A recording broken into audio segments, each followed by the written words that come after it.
Welcome, O Ramadan. You are honored, O month of the Quran. It is Ramadan. O one who sleeps, stand up and declare the oneness of Allah, the oneness of Allah. আসসালামু আলাইকুম ওয়া রাহমাতুল্লাহি ওয়া বারাকাতুহু আলহামদুলিল্লাহি রাব্বিল আলামিন ওয়াসসালাতু ওয়াসসালামু আলা সাইয়্যিদিল মুরসালিন ওয়া আলা আলিহি ওয়া সাহবিহি আজমাইন ওয়া বা'দ। প্রিয় দর্শক শ্রোতা ভাই বোনেরা, আপনারা দেখছেন Quranic voice .tv Islamic research একাডেমি.com এর সৌজন্যে, আর প্রশ্নগুলো আপনারা শুনতে পাচ্ছেন কোরআনের আলো .com এর সৌজন্যে। আশা করি আপনারা সকলেই ভালো আছেন।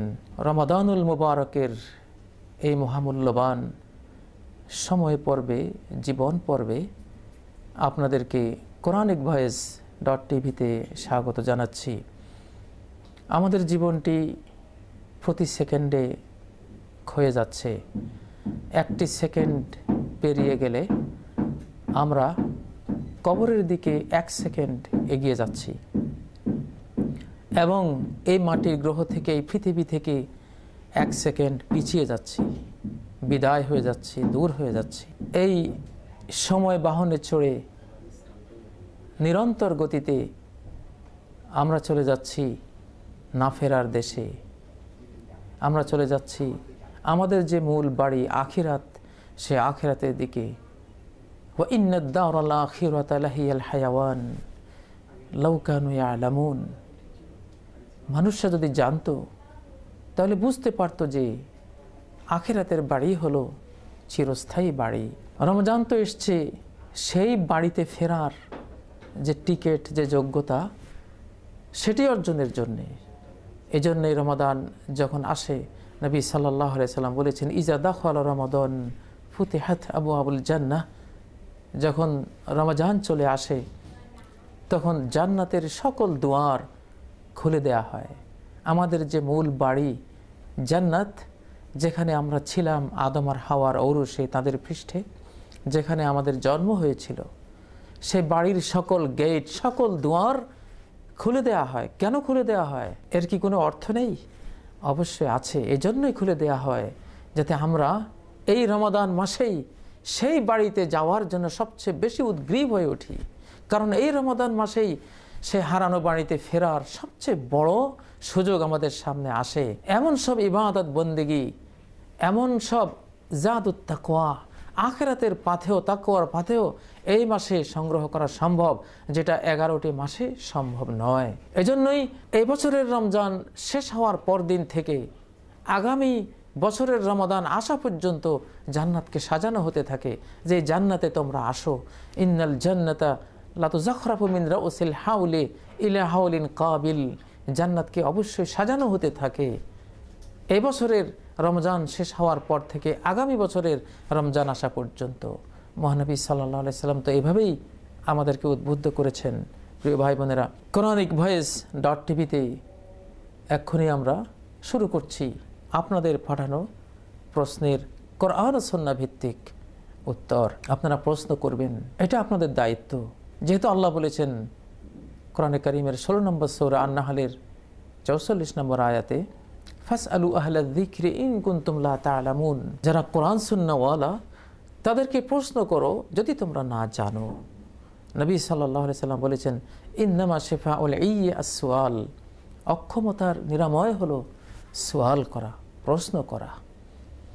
অতএব প্রশ্ন উত্তরের মাধ্যমে জ্ঞান শেখার এই বৈশ্বিক আসরে, অনলাইন আসরে আসুন আপনারা একটি সুন্দর প্রশ্ন আমাদেরকে উপহার দিন। আমরাও চেষ্টা করব একটি সুন্দর উত্তর আপনাদেরকে উপহার দিতে। নবীজি বলেছেন, হুসনুস সুআল নিসফুল ইলম। ইমাম বাইহাকি বর্ণিত হাদিসটিতে রয়েছে যে একটি সুন্দর প্রশ্ন জ্ঞানের অর্ধেক। তাহলে জ্ঞানের অর্ধেক আপনারা আমাদেরকে দান করুন, আর বাকি অর্ধেক আমরা আপনাদেরকে দেওয়ার চেষ্টা করব ইনশাআল্লাহ। আল্লাহ আমাদেরকে যা শিখিয়েছেন সেখান থেকে, আর আপনারা আল্লাহ আপনাদেরকে যা শিখিয়েছেন সেখান থেকে আমাদেরকে প্রশ্নগুলো পাঠিয়ে দিন। প্রথম প্রশ্নটি করেছেন নাহিদ হাসান ভুইয়া, ব্রাহ্মণবাড়িয়া থেকে। তিনি প্রশ্ন করেছেন, মসজিদ কি আল্লাহর ঘর? মসজিদের সাথে কিভাবে আদব রক্ষা করা উচিত? হ্যাঁ, মসজিদ অবশ্যই আল্লাহর ঘর, নিঃসন্দেহে। কোরআনে কারীমের 22 নম্বর সূরা আল হজ্জের 26 নম্বর আয়াতে আল্লাহ বলেছেন, ওয়াতাহির বাইতিয়া লিত-তাইফিনা ওয়াল কাইমিনা ওয়ার রুকআইস সুজুদ। হে ইব্রাহিম, তাহের, তুমি পবিত্র করো বাইতিয়া, আমার ঘরকে, কাবা শরীফকে, পৃথিবীর প্রথম মসজিদকে। আল্লাহ তাআলা বলছেন বাইতিয়া, আমার ঘর। কোরআন কারীমে 2 নম্বর সূরা আল বাকারার 125 নম্বর আয়াতেও একই কথা আল্লাহ বলেছেন, আন তাহিরা বাইতিয়া লিত-তাইফিনা ওয়াল আকিফিনা ওয়ার রুকআইস সুজুদ। আমার ঘরকে তোমরা দুজনে, হে ইব্রাহিম, ইসমাইল, দুজনে আমার ঘরকে পবিত্র করো তওয়াফকারীদের জন্যে, ওয়াল আকিফিন, ইতিকাফকারীদের জন্যে, ওয়ার রুকুকারীদের জন্যে, সুজুদ, সেজদাকারীদের জন্যে। তাহলে মসজিদ আল্লাহর ঘর প্রমাণিত হচ্ছে। সূরা আল জিন্নে আল্লাহ বলেছেন, ওয়া আন্নাল মাসাজিদা লিল্লাহ, নিশ্চয় মসজিদগুলো তো আল্লাহর। ফালা তাদউ মাআল্লাহি আহাদা, যেহেতু এটা আল্লাহর ঘর, আল্লাহকে সেজদা করার ঘর, আল্লাহর ইবাদত করার ঘর, অতএব আল্লাহর সাথে কাউকে তোমরা ডেকো না, শরীক করো না। মসজিদে ঢুকলে একদম ইখলাস সহকারে, একত্ববাদী হয়ে, তাওহীদবাদী হয়ে, পৌত্তলিকতা, শিরক, বহুত্ববাদিতাকে বর্জন করে একজনের হয়ে যাও, এক আল্লাহর হয়ে যাও। তুমি আর কারো নও, তুমি শুধু একজনের, তুমি আল্লাহর। মসজিদ তোমাকে এটাই শিক্ষা দিচ্ছে। বস্তুত এই জীবনে আমরা আর কারো নই, আমরা শুধুই আল্লাহর। এই জন্য বিপদের সময় আমাদেরকে দোয়া পড়তে হয়, ইন্না লিল্লাহি, নিশ্চয় আমরা শুধুই আল্লাহর জন্যে, আল্লাহর মালিকানাধীন। আমরা তার জন্যই বেঁচে থাকছি, তার জন্যে মরে যাব, তার জন্যে সালাহ পড়ছি, তার জন্যে কোরবানি করছি। কুল ইন্না সলাতি ওয়া নুসুকি ওয়া মাহইয়ায়া ওয়া মামাতি লিল্লাহি রাব্বিল আলামিন। বলো, আমার সালাত, আমার কোরবানি, আমার জীবন মরণ সব আল্লাহর জন্য, যিনি বিশ্বজাহানের রব। আহা, কি মজা! এই যে একটা চেতনা, একত্ববাদের চেতনা, এই যে একটা প্রেরণা, এই যে একটা প্রদীপ জ্বলছে অন্তরের মধ্যে, ঈমানের প্রদীপ, লা ইলাহা ইল্লাল্লাহর প্রদীপ, যেখানে আধারের কোনো মিশ্রণ নেই, নিখাত আলো, নিখুঁত আলো, আলোর প্রদীপ জ্বালিয়ে অন্তরকে জ্যোতির্ময় করে নিয়েছি, যে জ্যোতি চেহারাতে উদ্ভাসিত হয়ে ওঠে। মুমিনের অন্তরের জ্যোতি অন্তর থেকে বেরিয়ে সীমাহুম ফি উজুহিহিম মিন আথারিস সুজুদ, তাদের সৌন্দর্য ফুটে ওঠে তাদের চেহারার মধ্যে, তাদের সেজদার প্রভাবে। প্রিয় ভাই বোনেরা, অতএব মসজিদ তো আল্লাহর ঘর, আপনারা শুনতে পেলেন। আল্লাহ তাআলা সূরা নূরে বলেছেন 36 নম্বর আয়াত, ফি বুয়ুতিন আযিনাল্লাহু আন তুরফা ওয়া ইউযকারা ফিহা ইসমুহু ইউসাব্বিহু লাহু ফিহা বিল গুদুই ওয়াল আসাল। এমন সব ঘর, যে ঘরগুলোকে মর্যাদার দিক থেকে সমুন্নত করার আল্লাহ তাআলা অনুমোদন করেছেন। ইউসাব্বিহু লাহু ফিহা বিল গুদুই ওয়াল আসাল, সকাল সন্ধ্যায় সেখানে তার পবিত্রতা ঘোষণা করে। কারা? রিজালুল্লাহ তুলহিহিম তিজারাতুন ওয়ালা বাইউন আন যিকরিল্লাহি ওয়া ইকামিস সালাহ। এমন সব বীর পুরুষেরা, রিজাল, পুরুষ, যাদেরকে পুরুষ বলা যায়, তারা এই মসজিদগুলোকে নির্মাণ করে। তারা, তাদেরকে কোনো ব্যবসা বাণিজ্য, কোনো বেচা বিক্রি, আল্লাহর জিকির থেকে, সালাত কায়েম করা থেকে, যাকাত প্রদান করা থেকে বিরত রাখে না। তাদের গুণ কি, তাদের বৈশিষ্ট্য কি? যারা মসজিদে যায় তাদের সবচেয়ে বড় আদব, সে আদবটা কি? ইয়াখাফুনা ইয়াওমান তাতাকাল্লাবু ফীহিল কুলুবু ওয়াল আবসার। এই মসজিদে তারা ঢুকে একটি ভয় অন্তরে নিয়ে, এমন একটি দিনকে তারা ভয় করে, যেদিন মানুষের অন্তর, মানুষের চক্ষুসমূহ উল্টে পাল্টে যাবে। সেদিনের ভয়ে, বিচার দিবসের শাস্তির বিভীষিকায় এই অবস্থা তৈরি হবে সেদিন। আপনি প্রশ্ন করেছেন মসজিদের সাথে কিভাবে আদব রক্ষা করা উচিত। এটা বিশাল একটি প্রশ্ন। আসলে আল্লাহ তাআলা 9 নম্বর সূরা তাওবার 18 নম্বর আয়াতে বলেছেন, ইন্নামা ইয়ামুরু মাসাজিদাল্লাহ। আল্লাহর মসজিদগুলোকে কেবলই তারাই আবাদ করতে পারে, এর আদব তারাই রক্ষা করতে পারে, একে তারাই কেবল প্রাণবন্ত, জীবন্ত করতে পারে। কারা? মান আমানা বিল্লাহ, যে আল্লাহর প্রতি ঈমান এনেছে, শিরক মুক্ত ঈমান, তাওহীদ দীপ্ত ঈমান যার অন্তরে আছে, যে শুধু আল্লাহর হয়েছে, সে আল্লাহর ঘরে গিয়ে আল্লাহর ঘরকে আবাদ করতে পারবে। তার ইবাদত দিয়ে, তার সেজদা দিয়ে, তার আবেগ দিয়ে, তার ঈমান দিয়ে সে আল্লাহর ঘরকে, আল্লাহর ঘরের অধিকার দিতে পারবে। আল্লাহর ঘরকে সে জীবন্ত করে তুলতে পারবে তার ঈমানই এই প্রাণ দিয়ে। মান আমানা বিল্লাহি ইন্নামা ইয়ামুরু মাসাজিদাল্লাহি মান আমানা বিল্লাহ ওয়াল ইয়াউমিল আখির। তার দ্বিতীয় গুণ থাকতে হবে সে আখিরাতের প্রতি পরমভাবে বিশ্বাসী। ও আকামাস সালাহ, সে সালাতকে কায়েম করে, কখনো সে সালাত বর্জন করে না। সালাতের যতগুলো দিক আছে সবগুলো দিক সে পালন করে, ভারসাম্যপূর্ণভাবে সালাত আদায় করে, তার জিহ্বা দিয়ে, তার হৃদয় দিয়ে, তার প্রত্যেকটি অঙ্গ প্রত্যঙ্গ দিয়ে যে সালাতকে এনজয় করে। ওয়ালাম ইয়াখশা ইল্লাল্লাহ, আল্লাহ ছাড়া আর কাউকে ভয় পায় না সে। আমি আল্লাহর ঘরে ঢুকেছি, আর কাকে ভয় করব আমি? যে মালিক, সর্বশক্তিমান মালিক, তার ঘরে আমি ঢুকে পড়েছি। মান দখালাহু কানা আমিনা, বাইতুল্লাহ সম্পর্কে আল্লাহ বলেছেন যে এই ঘরে প্রবেশ করবে সে তো নিরাপদ হয়ে যাবে। আল্লাহ সে নিরাপত্তার চাদরে নিজেকে আবৃত করে, তার মন এতটা নির্ভীক চিত্ত হবে সে কাউকে ভয় পাবে না। আল্লাযীনা ইউবাল্লিগুনা রিসালাতিল্লাহি ওয়া ইয়াখশাউনাহু ওয়া লা ইয়াখশাউনা আহাদান ইল্লাল্লাহ, যারা আল্লাহর পয়গাম মানুষের কাছে পৌঁছায়, আল্লাহকে ভয় করে, তারা আল্লাহ ছাড়া আর কাউকে ভয় পায় না। মসজিদে যাবার আদব হলো মসজিদে ডান পা দিয়ে ঢুকবেন, বিসমিল্লাহ ওয়াসসালাতু ওয়াসসালামু আলা রাসূলিল্লাহ আল্লাহুম্মা ইফতাহ লি আবওয়াব রাহমাতিক, এই দোয়াটি পড়বেন। আরও দোয়া আছে, এই দোয়াটি পড়ার পরে সেখানে ঢুকে গিয়ে 2 রাকাত সালাহ পড়বেন। ইজা দাখালা আহাদুকুমুল মসজিদ ফালা ইয়াজলিস হাত্তা ইয়ারকা রাকাতাইন হাত্তা ইউসাল্লি রাকাতাইন, মসজিদে ঢুকলে আদব হলো বসতে চাইলে 2 রাকাত সালাত পড়ে শাহানশাহের এই দরবারে বসার তুমি যোগ্যতা অর্জন করলে। 2 রাকাত দাও আগে, শাহানশাহকে আদব জানাও, তার দরবারে এসেছো, এখানকার শিষ্টাচার আগে তুমি অর্জন করো, শিষ্টাচার পালন করো, তারপরে তুমি বসো। কিন্তু আমাদের বাংলাদেশে উল্টো রীতি আমরা দেখি, আগে বসে পরে 2 রাকাত পড়ে অনেকেই। এটা ভুল। নবীজি বলছেন ফালা ইয়াজলিস হাত্তা ইয়ারকা ফিহি রাকাতাইন, সে বসবে না 2 রাকাত না পড়ে। আবার অনেকে আছেন তারা মসজিদ দিয়ে পার হয়ে যান, 2 রাকাত পড়েন না। এটি মিন আশরাতিস সাআ, কিয়ামতের আলামত। নবী সাল্লাল্লাহু আলাইহি সাল্লাম বলছেন মিন আশরাতিস সাআ আন ইয়ামুররা রাজুলু বিল মসজিদ লা ইউসাল্লি ফি রাকাতাইন, পৃথিবী ধ্বংসের একটি পূর্বাভাস তোমরা তখন পেয়ে যাবে। এটাকে পূর্বাভাস মনে করবে যখন দেখবে যে ব্যক্তি মসজিদ দিয়ে পার হয়ে গেল 2 রাকাত তাহিয়াতুল মসজিদ, মসজিদের সম্মানার্থে পড়া 2 রাকাত মসজিদকে সম্মাননা জানাবার যে 2 রাকাত সালাহ, সে সালাহটি সে পড়লো না। প্রিয় ভাই নাহিদ হাসান ভুঁইয়া, মসজিদের আদব তো অনেক আছে। মসজিদকে পবিত্র রাখা, কোনো আবর্জনা মসজিদে না করা, কোনো আওয়াজ বুলন্দ সেখানে না করা, সবচেয়ে বড় আদব হলো কোনো শিরিক না করা, কোনো বিদআত না করা, আল্লাহর মসজিদে কোনো পাপাচার না করা। এর চেয়ে বড় আদব নেই। আদব তো বহু আছে, আপনাকে শিখতে হবে। আবওয়াবুল মাসাজিদ, সহিহ বুখারী খুলে আবওয়াবুল মাসাজিদ, মসজিদ অধ্যায়গুলো পড়ে নিন, ইনশাআল্লাহ আল্লাহ আপনাদেরকে তৌফিক দান করুন। দ্বিতীয় প্রশ্নটি করেছেন শারমিন অ্যারিজোনা থেকে। আসসালামু আলাইকুম ওয়া রাহমাতুল্লাহ, আমি জানি না পূর্বে কতগুলো রোজা ভেঙেছি, এখন আমার কি কাফারা দেওয়া উচিত? বোন শারমিন, কতগুলো রোজা ভেঙেছেন আগে জানেন না, এটা একটি দুঃখের বিষয়। আমরা মুসলিমরাও ইবাদতগুলো ফরজ হওয়ার আগে থেকে সচেতন হওয়া উচিত ছিল, সেটা হই না।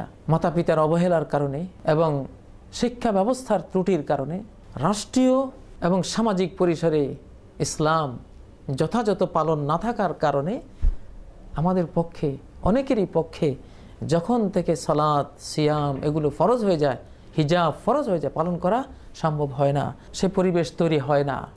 জান্নাতে যাওয়ার রাস্তাটা এই দেশে অনেক কঠিন। এটা দুর্ভাগ্য যে একটি মুসলিম দেশে জন্ম হয়েও জান্নাতের পথটি কঠিন হয়ে গেছে আমাদের জন্য। উচিত ছিল তার উল্টা হওয়া, জান্নাতে যাওয়ার পথ সহজ থাকা উচিত ছিল, জাহান্নামে যাওয়ার পথ কঠিন থাকা উচিত ছিল। যেমনটি আল্লাহ বলেছেন যে ফাআম্মা মান আ'তা ওয়াত্তাকা ওয়াসাদ্দাকা বিল হুসনা ফাসানুয়াসসিরুহু লিল ইউসরা, যে ব্যক্তি দান করলো, তাকওয়া অর্জন করলো, আমি তাকে জান্নাতে যাওয়ার পথ সহজ করে দেব। বোন, আপনি যেটা প্রশ্ন করেছেন কতগুলো রোজা ভেঙেছেন জানেন না, ভাঙ্গা তো 2 প্রকার। একটা ভাঙ্গা আছে হয়তো পানাহারের দ্বারা ভেঙেছেন, আরেকটা ভাঙ্গা আছে দাম্পত্য কোনো সম্পর্ক করে ভেঙেছেন। দাম্পত্য সম্পর্ক করে যদি রোজা ভাঙেন, যদি আপনার স্মরণে আসে, প্রতিটি রোজার জন্য 2 মাস কাফারা দিতে হবে। ফাকাফারাতুহু সিয়ামু শাহরাইনি মুতাতাবিআইন, 2 মাস কন্টিনিউ আপনাকে রোজা রাখতে হবে যদি দাম্পত্য সম্পর্ক করে থাকেন কোনো রোজা অবস্থায়। আর যদি নর্মাল পানাহার করে ভেঙে থাকেন তাহলে একটা রোজার জন্য একটাই আপনাকে কাফারা দিতে হবে, এটাই সহি। এখন কতগুলো ভেঙেছেন আপনার জানা নেই, আপনি বিজন্নিল গালিব, আপনার মেজরিটি ধারণা কতগুলো হতে পারে বলে আপনার সবচেয়ে বেশি অনুমান হয় সেটাকে ধরুন, সেটাকে ধরে সেটাকে ঠিক করে তারপর আপনি কাজা করতে থাকুন। এবং যেটা বর্তমান আরব জাহানের ওলামা ইকেরাম বলেছেন যে একটি রমজানের রোজা যদি আরেকটি রমজান পার হয়ে গেছে অথচ আপনি রাখতে পারলেন না, কাজা করতে পারলেন না, উচিত ছিল আগামী রমজান আসার আগেই সেগুলোকে কাজা করা। যেমন আয়েশা সিদ্দিকা রাদিয়াল্লাহু তাআলা আনহা থেকে সহিহ বুখারীতে হাদিস রয়েছে, কানা ইয়াকুনু আলাইয়া সাওম ফালা আস্তাতিউ আন আকদিয়াহু ইল্লা ফি শাবান। আমার অনেক রোজা কাজা থাকতো, আমি শাবান মাস ছাড়া এগুলো কাজা করতে পারতাম না। তানি শুগলা বিন নবী সাল্লাল্লাহু আলাইহি ওয়াসাল্লাম, নবীজিকে নিয়ে ব্যস্ত থাকতাম সেজন্য। তো এখানে তিনি শাবানের কথা বলছেন, মানে অবশ্যই আগামী রমজান আসার আগে শাবানে যেটা আমি কাজা করে শেষ করতাম। তাহলে বোঝা গেল যে একটি রমজানের রোজা আগামী রমজান পার করা উচিত না। এই জন্য ওলামায়ে কেরাম বলেছেন যদি আগামী রমজান পার হয়ে যায় তাহলে ফিদিয়াও দিতে হবে, একজন মিসকিনকে 1.5 কেজি গম, চাল ইত্যাদি দিতে হবে, অথবা একবেলা পেট ভরিয়ে খাবার দিতে হবে। ফিদিয়াতুন তোয়ামা মিসকিন, তাকে দিতে হবে এবং রোজাটা কাজাও করতে হবে। ফিদিয়াও লাগবে, কাজাও লাগবে। একটি রোজা রাখবেনও, একজন মিসকিনকে খাওয়াবেনও। এটা বর্তমান আল-লজনাতুদ দাইমা সৌদি আরবের স্থায়ী ফতোয়া কমিটি তারা সিদ্ধান্ত দিয়েছেন। যদিও বুখারী শরীফে এসছে যে খাওয়াতে হবে না, কিন্তু কাজাটা অবশ্যই করতে হবে, যেহেতু কোরআনে এসছে ফাইদ্দাতু মিন আইয়ামিন উখার। কোরআনে এই ক্ষেত্রে খাওয়াবার কথা উল্লেখ নেই, উল্লেখ আছে ইদ্দাতু মিন আইয়ামিন উখার, অন্য দিনে সে শুধু কাজা করে নেবে। এই জন্য না খাওয়ালেও আশা করা যায় হয়ে যাবে, কিন্তু কাজা অবশ্যই করতে হবে। তৃতীয় প্রশ্নটি করেছেন আরিফুর রহমান ভাই দোহা কাতার থেকে। আমাদেরকে একটি প্রশ্ন উপহার দেওয়ার জন্য আপনাদের সবাইকে শুকরিয়া জানাচ্ছি, আল্লাহর শুকরিয়ার পর। কারণ আপনাদের এই প্রশ্নগুলোর কারণে জ্ঞানের কণিকাগুলো ছড়াতে আমরা সুযোগ পেয়েছি। আল্লাহ আপনাদেরকে এই প্রশ্ন করা আর এই উত্তর দেওয়াকে একটি ইবাদত হিসেবে কবুল করুন, যাতে করে আমরা আপনারা এই প্রশ্ন করে জান্নাত পেতে পারেন, আমরা উত্তর দিয়ে জান্নাত পেতে পারি। তা ইবাদত আর কখন করব? এগুলো যদি ইবাদত না হয়, এই যে সময় চলে যাচ্ছে, সেজন্য আপনারা প্রশ্ন করুন ইখলাস সহকারে, ইবাদত হিসেবে আল্লাহকে পাওয়ার জন্য। কেউ যদি জাদু দ্বারা আক্রান্ত হয় তাহলে কি কি কাজ করণীয়? জাদু দ্বারা আক্রান্ত হলে কি কি কাজ করণীয়? রাসূলুল্লাহ সাল্লাল্লাহু আলাইহি সাল্লাম জাদু দ্বারা আক্রান্ত হয়েছিলেন। ইহুদি লাবিদ ইবনে আল-আসাম তাকে জাদু করেছেন, সহিহ বুখারীর অনেকগুলো হাদিসে এটি রয়েছে। তখন কোরআনে কারিমে 2টো সূরা নাজিল হয়েছে, সূরাতুল ফালাক, সূরা আন-নাস। 11টি বাঁধ দিয়েছিল ইহুদি লাবিদ নবীজিকে মারার জন্যে। আল্লাহ তাআলা 11টি আয়াত দিলেন 2টো সূরার মধ্যে। একটি আয়াত পড়লেন, একটি বাঁধ কেটে গেল, আরেকটি আয়াত পড়লেন, আরেকটি বাঁধ কেটে গেল, 11টি আয়াত পড়লেন, 11টি বাঁধ কেটে গেল, তিনি বাঁধনমুক্ত হয়ে গেলেন। তাহলে এই যে 3টি সূরা, সূরাতুল ইখলাস এবং সূরাতুল ফালাক, সূরা নাস, বিশেষ করে সূরা ফালাক, সূরা নাস, এটিতে একেবারে জাদু কাটার জন্যই এসছে।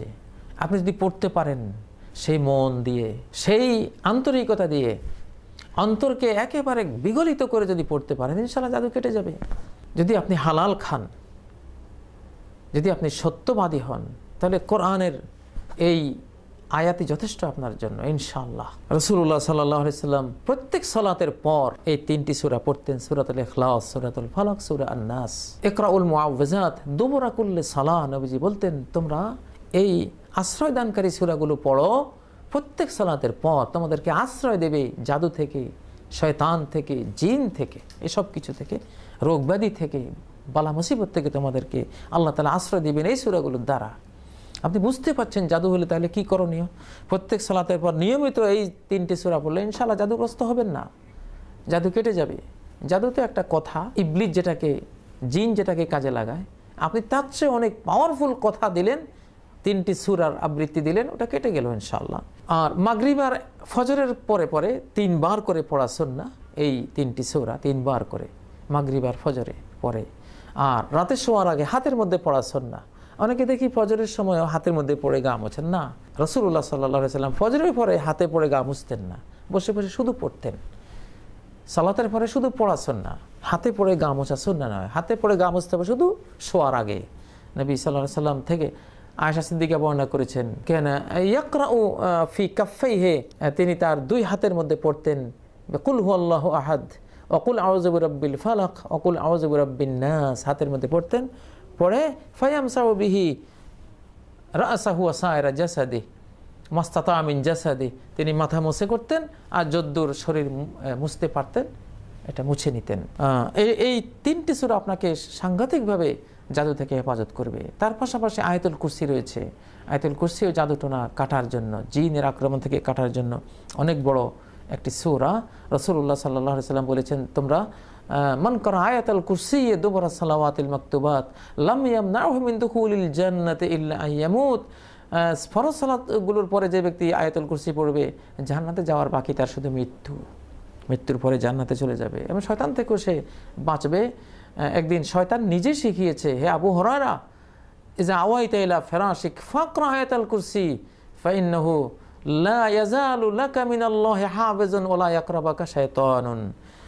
ওহে আবু হুরায়রা, তুমি প্রত্যেক রাত্রে ঘুমাবার আগে আয়াতুল কুরসি পড়ো, তাহলে আল্লাহর পক্ষ থেকে একজন বডিগার্ড তোমার জন্য নিয়োজিত থাকবেন এবং কোনো শয়তান তোমার ধারে কাছে আসতে পারবে না। শয়তানরাই জাদু টোনা নিয়ে আসে, জিনরাই জাদু টোনার গোপন কর্মী হিসেবে তারা কাজ করে। তো এই আয়াতুল কুরসি পড়লে তো আর তারা আসতে পারলো না, অতএব আপনাকে ক্ষতিগ্রস্ত করতে পারবে না, এই জন্য আয়াতুল কুরসি পড়বেন। আর আরেকটি সূরা রয়েছে সূরা আল বাকারা, জাদু টোনা শয়তান জিন থেকে বাঁচার জন্য, সেটি হলো সূরাতুল বাকারা।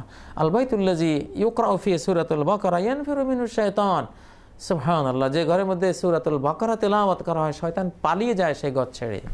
এই কমান্ডগুলো, এই কালিমাগুলো, আয়াতগুলো এত স্ট্রং, এত ক্ষমতাবান, ক্ষমতাধর যে ইবলিস সেখানে টিকবে না, শয়তান সেখানে টিকবে না, জিন টিকবে না। অতএব জিন না টিকলে জাদু সেখানে টিকতে পারে না। এগুলোর উপরে আমল করেন। আর আরেকটি আছে, বস্তু দিয়ে যদি চিকিৎসা করেন, আজওয়া খেজুর, মদিনার আজওয়া খেজুর। মান তাসাব্বাহা বিসাব'i আজওয়াতিন মিন আজওয়াতিল মদিনা লাম ইয়াদুররাহু সেহরুন ওয়ালা সুম্মুন আও কামা ক্বালা আলাইহিস সালাতু ওয়াস সালাম। মদিনার আজওয়া খেজুর 60টি যদি কেউ ভোরবেলায় খায়, ওই দিন সারাদিন তাকে কোনো জাদু, কোনো বিষ আসর করতে পারবে না, তাকে ক্ষতিগ্রস্ত করতে পারবে না। আজওয়া খেজুর দিয়ে আপনি জাদুটোনা থেকে বাঁচতে পারেন। আরও অনেক আছে, আমাদের এই স্বল্প পরিসরে বলতে পারবো না। আসসারিমুল বাত্তার লিত্তাসাদ্দি ফিত তাসাদ্দি লিসাহারাতিল আশরার, মানে দুষ্ট জাদু টোনাকারীদের আক্রমণ প্রতিহত করার জন্য নাঙ্গা তরবারি, খোলা তরবারি নামে একটি বই আছে আরবিতে, এই বইটি সংগ্রহ করে পড়ুন, ইনশাআল্লাহ জেনে যাবেন। চতুর্থ প্রশ্নটি করেছেন জালালউদ্দিন আহমদ, ইন্ডিয়া থেকে তিনি প্রশ্নটি পাঠিয়েছেন। এটি তিনি প্রশ্ন করেছেন, ব্যাংকে যে টাকা রাখা হয় সেটার উপর যে অতিরিক্ত টাকা আসে সেটা কি সুদ, আর এই সুদ কি দান করে দেয়া যাবে? জালালউদ্দিন ভাই, ব্যাংক বলতে যদি আপনি সুদী ব্যাংক, কনভেনশনাল ব্যাংকগুলো বুঝিয়ে থাকেন, তাহলে তারা তো ঘোষণা করেই সুদ লেনদেন করে। তারা বলছে আমরা ঋণ দিচ্ছি, আমরা সুদ এত % নেব। আপনি তাদেরকে পবিত্র বলার তো কোনো সুযোগ নেই, ওরা নিজেরাই বলছে ইন্টারেস্ট বা সুদ আমরা দিচ্ছি। তো ওটা তো সুদ হবেই, ঘোষিত সুদ। আজ যদি ইসলামী ব্যাংক বুঝান তাহলে সেখানে সুদ নাই, কারণ সেটা বিনিয়োগ দ্বারা যেটা আসে। আহাল্লাহুল বাই'a ওয়া হাররামার রিবা, কোরআনে কারীমে 2 নম্বর সূরা আল বাকারা 275 নম্বর আয়াতে আল্লাহ বলেছেন যে আল্লাহ তাআলা বাণিজ্যকে হালাল করেছেন, বাণিজ্য ভিত্তিক লাভ হালাল করেছেন, আর সুদকে হারাম করেছেন। অতএব যদি কনভেনশনাল ব্যাংক, সুদী ব্যাংকে আপনি টাকা রেখে থাকেন, সেখান থেকে কিছু ইন্টারেস্ট সুদ আপনাকে দেয়, সেটা তো অবশ্যই ঘোষিত সুদ, সেটা আপনি খেতে পারবেন না। কারণ হারামার রিবা, আল্লাহ সুদকে হারাম করেছেন, যে সুদের মধ্যে 72টি মহাপাপ রয়েছে, যার সর্বনিম্নটি হলো আপন মায়ের সাথে ব্যভিচার করার সমান, নাউযুবিল্লাহি মিন যালিক।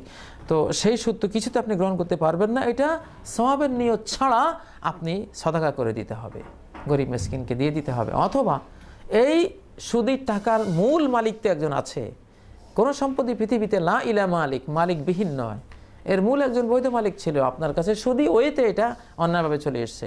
আপনি মূল মালিকের পক্ষ থেকে নিয়ত করে এটা দান করে দেবেন যে আল্লাহ যেই মূল মালিক ছিল তার পক্ষ থেকে আমি দান করে দিলাম, আমার কোনো এখানে সওয়াবের কোনো ইচ্ছে নেই, আশা নেই, সওয়াব তার হবে যিনি মূল মালিক। তবে আপনি এইভাবে করার কারণে আপনি কিছু পুরস্কার আল্লাহর কাছে পেয়ে যাবেন ইনশাআল্লাহ। ভাই জালালউদ্দিন, সুদ খাওয়ার জন্য পৃথিবীতে আসিনি আমরা এই জগতে এসেছি একটু হালাল খেতে। হালাল খাওয়া ইবাদত, তলবু রিজকিল হালালি ফরিদাতুন বাদাল ফরিদা, হালাল রিজিক অন্বেষা করা ফরজের পর ফরজ। মুসলিমরা কাকের মতো নয়, কাক যা পায় তাই খায়, পচা গলা সব। মুসলিমরা কবুতরের মতো খুব সুস্বাদু রুচিকর জিনিস খায়। ইউহিল্লু লাহুমুত তাইয়্যিবাত ওয়া ইউহাররিমু আলাইহিমুল খাবাইস।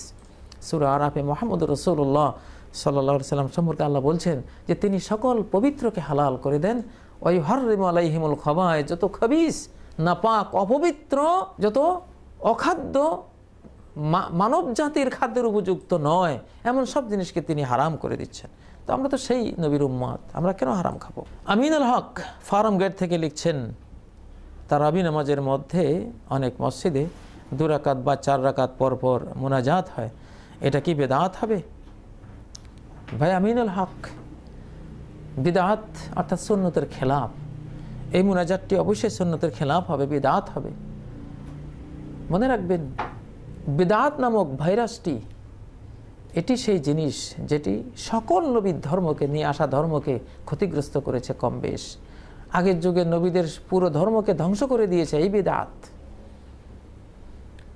কিন্তু আমাদের নবীর নিয়ে আসা ইসলামকে এই বিদআত পুরোপুরি ধ্বংস করতে পারেনি, যেহেতু একদল কঠিন সুন্নাহর উপর আমলকারী উলামায়ে কেরাম উম্মতের সদস্যরা এই উম্মতের মধ্যে রয়ে গেছে আলহামদুলিল্লাহ।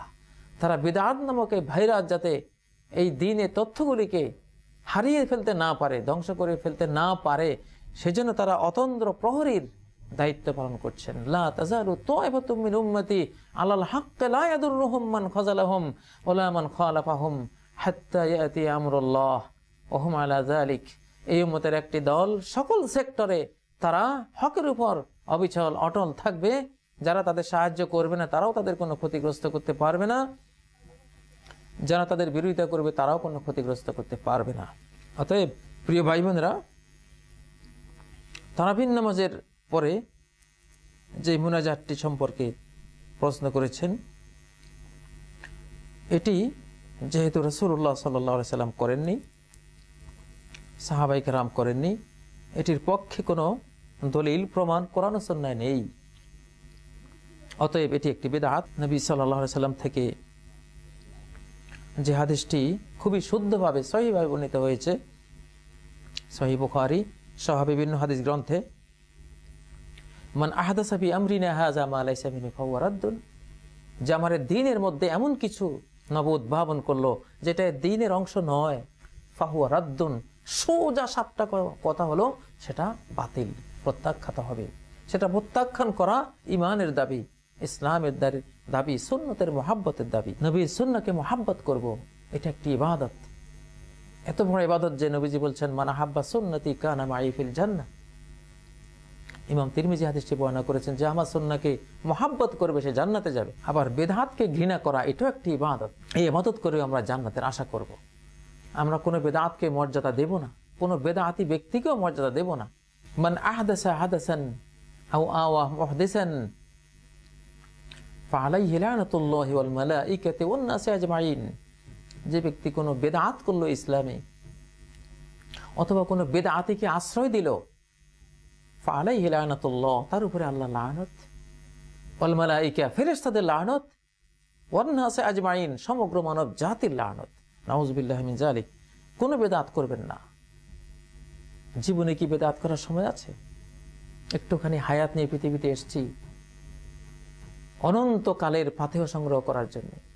একটি সেকেন্ডও কি এমন আছে আমাদের হায়াতে যে একটা কাজ করব, যে কাজ আমার কোনো কাজে আসবে না, পণ্ডশ্রম হয়ে যাবে, আমার জাহান্নামের ব্যবস্থা হয়ে যাবে, নাউযুবিল্লাহ। অতএব এই জন্যই আগে জানতে হবে এই কাজটি সুন্নাহ কিনা, করা যায় কিনা। আল্লাহ বলেছেন ফা'লাম আন্নাহু লা ইলাহা ইল্লাল্লাহ, তুমি ইলম অর্জন করো লা ইলাহা ইল্লাল্লাহ সম্পর্কে।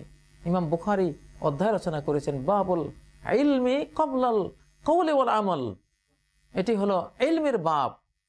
কথা বলার আগে, আমল করার আগে ইলম অর্জন করতে হবে, তারপরে বলতে হবে, তারপর আমল করতে হবে। কিন্তু বাংলাদেশে উল্টো, আমরা আগে আমল করি, তারপরে জানার চেষ্টা করি কি করলাম। বড় অদ্ভুত জাতি আমরা। অতএব আগে ইকরা, আগে পড়ো, অধ্যয়ন করো, স্টাডি করো, কোরআন বুঝো, দলিল বুঝো, জ্ঞান অর্জন করো, তারপরে হলো আমল। আমাদেরকে 6 নম্বর প্রশ্নটি পাঠিয়েছেন মাজহারুল ইসলাম লালমাটিয়া থেকে। বাংলাদেশে অধিক অংশে মানুষ ফিতর আদায় করে টাকা দিয়ে, অধিকাংশ মানুষ ফিতরা আদায় করে টাকা দিয়ে। কিন্তু আপনাদের প্রোগ্রামে শুনেছি খাদ্যদ্রব্য দিয়ে দেওয়া উত্তম। এটা নিয়ে কিছু সন্দেহে আছি, এখন আমার কি করণীয়? বাই মাজহারুল ইসলাম, আমাদের কিছু বলার নেই, করার নেই। আমরা মহানবী সাল্লাল্লাহু আলাইহি সাল্লামের সুন্নাহর মধ্যে বা কোরআনের মধ্যে যা পাই সেটা প্রচার করতে পারি, এর বাইরে কিছু বলার অধিকার আমাদের নেই। সেজন্য আমরা বলি যে রাসূলুল্লাহ সাল্লাল্লাহু আলাইহি সাল্লাম তো ফিতরা আদায় করেছেন দ্রব্য দিয়ে, টাকা দিয়ে নয়। অথচ টাকা তার যুগে ছিল, তার কাছেও ছিল, দেরহাম দিনার তার কাছে ছিল, কিন্তু জীবনে একটি বারও তিনি দেরহাম দিনার দিয়ে কোনো ফিতরা আদায় করেননি। তখন কি এই যুক্তি ছিল না যে দেরহাম দিনার দিলে তো সবকিছু কিনা যায়, টাকা দিয়ে সবই পাওয়া যায়, শুধু কেন পনির দেবেন, শুধু কেন কিশমিশ, শুধু কেন খেজুর, কেন জব, এগুলো কেন? আসলে এজন্য উলামায়ে কেরামের একটি বড় দল বলেছেন টাকা দিয়ে ফিতরা দিলে হবেই না, দেওয়া উচিত না। আর যারা বলেছেন হবে, তাদের হাতে কোনো দলিল নেই, তারা ইজতিহাদ করেছেন, গবেষণা করে বলেছেন হতে পারে। কিন্তু মনে রাখবেন, গবেষণা যিনি করেন ইউসিবু ওয়া ইউখতি, তিনি ভুলও করেন শুদ্ধও করেন, ভুলও হতে পারে শুদ্ধ হতে পারে, সেটা অনিশ্চিত। একটি ফরজ ইবাদত ফারাদা রাসূলুল্লাহ সাল্লাল্লাহু আলাইহি সাল্লাম যাকাতাল ফিতরি সা'আম মিন শাঈরিন আও সা'আম মিন তুআম। সহিহ বুখারীতে আব্দুল্লাহ ইবনে ওমর রাদিয়াল্লাহু তাআলা আনহু, আবু সাঈদ খুদরি রাদিয়াল্লাহু তাআলা আনহু সহ তারা বর্ণনা করেছেন আল্লাহ রাসূল সাদাকায়ে ফিতর ফরজ করেছেন 100 জব, 100 খেজুর, 100 বা সা'আম মিন আকিদ, 100 পনির, সা'আম মিন জাবিব, 100 কিশমিশ, এগুলো ফরজ করেছেন। সেখানে তো টাকার কোনো প্রশ্ন নেই, টাকার কোনো কথাই আসেনি। অতএব সাদাকাতুল ফিতর এটি একটি ইবাদাহ, এটি নির্ণয় করেছেন আল্লাহর পক্ষ থেকে মুহাম্মদ রাসূলুল্লাহ সাল্লাল্লাহু আলাইহি ওয়াসাল্লাম। সেখানে সরাসরি এসেছে ফারাদা রাসূলুল্লাহ সাল্লাল্লাহু আলাইহি ওয়াসাল্লাম যাকাতাল ফিতরি তুহরাতাল লিস-সাইমি মিনাল লাগবি ওয়ার রাফাস ওয়া তুমাতাল লিল মাসাকিন। রোজাদারকে বেহুদা কাজ এবং অশ্লীল কাজ যা সে করেছে তা থেকে পবিত্র করার জন্য, মিসকিনদের খাবারের ব্যবস্থা করার জন্য এই সাদাকাতুল ফিতর ফরজ করা হয়েছে। এটা খাবে সে, টাকা দিলে তো সে পোশাকও কিনতে পারে, টাকা দিলে সেটা দিয়ে জমি কিনতে পারে, টাকা দিয়ে সেটা দিয়ে ঘর বানাতে পারে, খাওয়ার কাজটা তো হলো না। এদিন আল্লাহর জিয়াফতের দিন, এটা জিয়াফত, কাপড় পরার জিয়াফত না এদিন, এদিন কোনো ঘর বাড়ি তৈরি করার জিয়াফত না, গাড়ি চড়ে শ্বশুর বাড়ি যাওয়ার জিয়াফত না। জিয়াফতটা হলো তুমাতাল লিল মাসাকিন, খেতে হবে। ঈদুল ফিতরের দিন আমরা সবাই খাবো, এক মাস দিনের বেলায় খাইনি, আল্লাহ তাআলা সেই নিষেধাজ্ঞা তুলে নিয়েছেন, জিয়াফতের আম দাওয়া দিয়েছেন, খাও বান্দারা, আবার অনুমতি দিলাম তোমাদেরকে দিনের বেলায় খাও। এই জন্য ঈদুল ফিতরে যেতে নবীজি আগে খেয়ে তারপর বের হতেন। প্রিয় ভাই বোনেরা, এখানে খাওয়ার প্রয়োজন, এই জন্য খাদ্য দেয়া এখানে উচিত। টাকা দিলে হয়তো সে সিগারেট কিনবে, টাকা দিলে হেরোইনও কিনতে পারে, টাকা দিলে অন্য যে কোনো কাজে ব্যয় করে ফেলতে পারে, যেটা জিয়াফতের চেতনার একটা পরিপন্থী। অতএব টাকা না দিয়ে দ্রব্য দিয়ে দেয়াটাই হলো সমীচীন। আপনার প্রশ্নের জন্য আপনাকে মোবারকবাদ জানাচ্ছি। হাসিনুল ইসলাম পটুয়াখালী থেকে আমাদেরকে একটি প্রশ্ন পাঠিয়েছেন, রোজা রাখা অবস্থায় রান্নার সময় যদি কিছু স্বাদ নেওয়া হয় সেই ক্ষেত্রে রোজার কি কোনো ক্ষতি হবে? যে হাসিনুল ইসলাম সাহেব, রোজা অবস্থায় কিছু জিহ্বাতে রেখে স্বাদ নিলে কোনো সমস্যা নেই। সহিহ বুখারীতে এই ব্যাপারে এসছে লা বাস আন ইয়াতাতাআমাল কিদরা আবিশ-শাই। এই ফতোয়াটি দিয়েছেন রাইসুল মুফাসসিরিন আব্দুল্লাহ ইবনে আব্বাস রাদিয়াল্লাহু তাআলা আনহু। তিনি বলছেন লা বাস, কোনো অসুবিধা নেই, আন ইয়াতাতাআমাল কিদরা, খাদ্যের পাতিল থেকে কিছু নিয়ে একটুখানি জিহ্বায় দিয়ে একটু স্বাদ দেখলো, লবণ বেশি হলো না কম হলো, হলুদ বেশি হলো না কম হলো, একটু দেখলো, এতে কোনো সমস্যা নেই। কিন্তু ভেতরে নেওয়া যাবে না, গলাধকরণ করা যাবে না, তাহলে খাওয়া হয়ে যাবে। জিহ্বাতে স্বাদ নিয়ে তারপরে ফেলে দিলেন, কোনো সমস্যা নেই। ইবনে সিরিন বলছেন লা বাস বিসওয়াকের রতবে, তাজা ডাল দিয়ে মেসওয়াক করলে কোনো অসুবিধা নেই। কিলা লাহু তা'মুন, তাকে প্রশ্ন করা হলো তাজা ডালের মধ্যে তো একটা স্বাদ আছে, তিতা হোক বা অন্য মিঠা টাইপের হোক, একটা স্বাদ তো সেখানে অনুভূত হয়। তিনি বললেন যে ইন্নাল মাআ লাহু তা'মুন। ইবনে সিরিন উত্তর দিলেন পানিরও তো একটা স্বাদ আছে, ওয়ান্তা তুমাদমিদু বিহি, আর তুমি তো পানি দিয়ে কুলি করো, তাহলে তখন কি ওযু যায় না, রোজা যায় না? পানিরও তো একটা স্বাদ আছে অবশ্যই। তো পানি দিতে আমরা রোজাদাররা সবাই কুলি করি ওযু করার সময়, বোঝা গেল স্বাদ থাকলে ওযু যাবে না, রোজা যাবে না। রোজা যাবে কেবল যদি গলার নিচে চলে যায় তাহলেই। 8 নম্বর প্রশ্নটি করেছেন শাহিন আহমদ মিয়া হাবিব নূর জগন্নাথপুর থেকে। ভাই শাহিন আহমদ, আপনার প্রশ্নটি হলো মোবাইলে কোরআন শরীফ তেলাওয়াত করা জায়েজ কি? হ্যাঁ, মোবাইলে কোরআন শরীফ তেলাওয়াতে কোনো বাধা নেই। এগুলো কতগুলো যন্ত্র, আল্লাহর মাখলুক সৃষ্টি। আমাদের মুখটাও তো একটা মোবাইলের মতোই যন্ত্র। এই মুখ দিয়ে যদি তেলাওয়াত করা বৈধ হয়, তাহলে ওটা দিয়ে তেলাওয়াত করা অবৈধ হওয়ার তো কোনো কারণ নেই। যন্ত্রে তো পড়ে না, পড়েছি তো আমরাই, যারা পড়তে হয় তারাই পড়েছি, সেটা সে যন্ত্র রেকর্ড করে রেখে দিয়েছে। এই যন্ত্র যে যুগে ছিল না, সেই যুগের কথাগুলো, তেলাওয়াতগুলো কিন্তু রেকর্ডে আছে। রাসূলুল্লাহ সাল্লাল্লাহু আলাইহি সাল্লাম, সাহাবায়ে কেরাম, জিবরাইল আমিন, তারা যা তেলাওয়াত করেছেন সেগুলো রেকর্ড হয়েছে। তো রেকর্ড তো সকল যুগেই এটা হয়েছে, এখনো হচ্ছে, কিয়ামত পর্যন্ত হতেই থাকবে, এতে কোনো সমস্যা নেই। আমাদেরকে নবম প্রশ্ন করেছেন শাহিন উত্তরা থেকে। ভাই শাহিন, আপনি জানতে চেয়েছেন আমার মোবাইলের দোকান আছে, দোকানের অ্যাডভান্স দেয়া আছে 2 লক্ষ টাকা, আমার কি সেই টাকার উপর যাকাত দেয়া লাগবে? এই অ্যাডভান্সগুলো সম্ভবত 10, 15, 20 বছরের জন্য দেয়া থাকে। জানি না আপনার কি ধরনের অ্যাডভান্স।